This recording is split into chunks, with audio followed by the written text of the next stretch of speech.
नमस्कार मित्रांनो, गाई पालनसाठी शेड तयार केलेला आहे या एका शेतकऱ्याने. तुम्ही पाहू शकतात, खूप छान नियोजन केलेलं आहे. बाजूला चारा ठेवण्यासाठी, कुट्टी ठेवण्यासाठी खूप छान बाजूलाच घर केलेलं आहे. या असो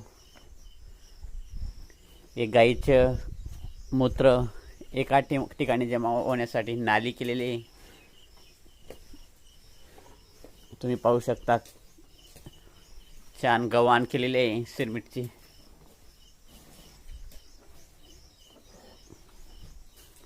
आणि पाण्यासाठी नियोजन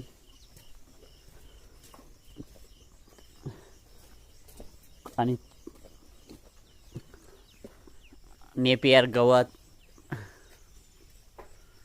खूप छान नियोजन आहे. चारासाठी इथे स्पेशल रूम केलेला आहे. कुट्टी वगैरे, मका कुट्टी, हरभरा कुट्टी